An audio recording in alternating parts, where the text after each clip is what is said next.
But say the chances are probably not. Guys don't pitch enough innings now.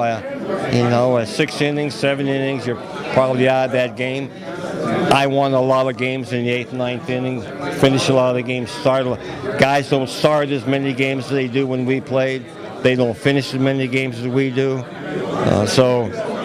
They don't make as much money as you. What? We didn't make as much money as they do. And that's changed a little bit. So It's changed a lot, Mr. Negro. yeah, I mean when I broke in, I think the minimum salary was $6,000 a year, 6 or 8, 1 to 2 That's meal money now, right?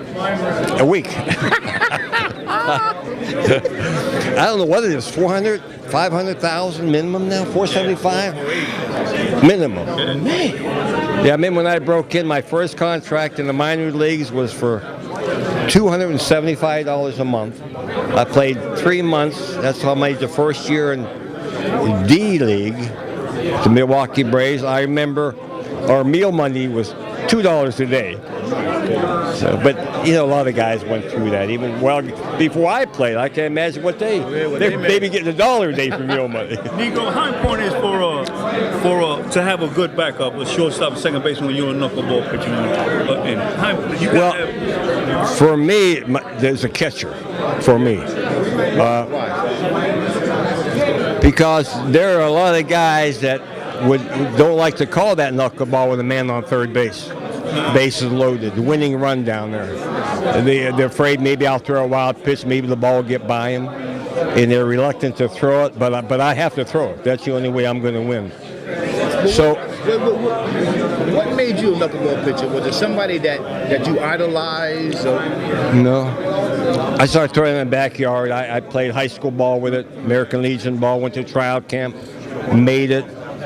When I was in Class A in Jacksonville, Florida, I had a manager by the name of Red Murph. Actually, Red Murph signed Nolan Ryan, who could throw 100, and I threw 70. I don't know what he saw in that. But he was my manager in Jacksonville, and he told me, he said, Negro, he said, if you can get that knuckleball over the plate, you can pitch in the big leagues. First person ever said that. And I respected this man so much, so I thought, well, just work on that knuckleball, and maybe I'll get to the big leagues. It got me there, kept me there for some 23, 24 years. The Wins Hall of Fame. Was there a couple of hitters that hit you pretty good? I never wanted to face Billy Buckner. Really? Why not? Because I think when he got to home plate, I think his objective was to get to first base. I don't think he was thinking about home runs, triples, and doubles. He put the ball between the 2 white lines. And that was the toughest guy to pitch. Bud Harrelson with the Mets give me a lot of trouble. The guys that weren't up there to really hit home runs, triples, they were up there with the feeling that as a batter, I got to get to first base. And those are always the toughest guys to hit. Billy Martin, how was playing? I love Billy. I really enjoyed Billy Martin. So sad what happened there. I got to play for him for 2 years. I learned a lot from Billy. I was the first manager that I can remember that was really looking maybe 2 innings ahead. Not just what's going on now. He had that under control. Was there competition between you and your brother? Oh, very much so, yeah. Oh, yeah. We did that 9 times. I won 5. No, he won 5. I won 4. And I do remember that all the times that we faced each other, I got a few hits off of him. He got 1 off of me. He hit 1 home run in the big leagues. Off of you? Yes, off of me. To win the ball game. If you wanted to throw at somebody, I mean, just back them up a little or something, how would that knuckleball, how would you go about it? In case you ever... Well, I'm not going to hurt anybody with my fastball. They'd pick it up and throw it back at me, say, try it again. I didn't throw at the guys very often. A couple guys I did.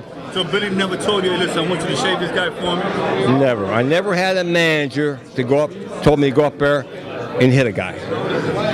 But, you got the feeling that he wanted you to. And you could get on the good side of him if you go ahead and hit somebody in the ribs, but my fastball wasn't going to hurt anybody. So I knew I too close sometimes. All right, thank you so much for your time. Doc Crazy, Stanley brother. Sports and Jeff Crazy. Soy Cristel y yo quiero que tú te suscribas al canal Las 5 Esquinas.